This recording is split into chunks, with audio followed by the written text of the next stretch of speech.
Let's explore Rust traits. Shared behavior in detail. Let's explore Rust traits. Shared behavior in detail. Welcome to our dive into traits in Rust. Imagine you have different types of animals: dogs, cats, and birds. Traits are like the shared behaviors these animals can perform, such as can_fly, or can.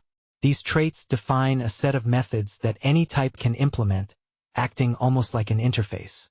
For example, both dog and cat could implement can, while only bird would implement can_fly.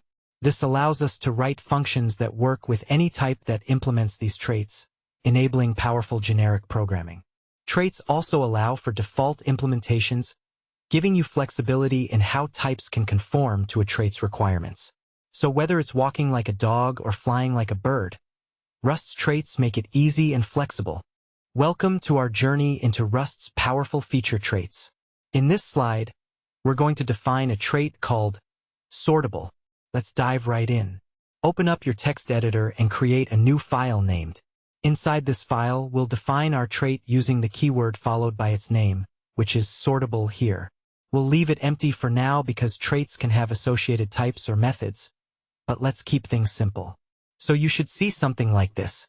This tells Rust that any type implementing this trait will have the behavior of being sortable. Later on, we'll add methods to this trait, making our code more modular and reusable. Can't wait to explore what we can do with traits in our upcoming slides.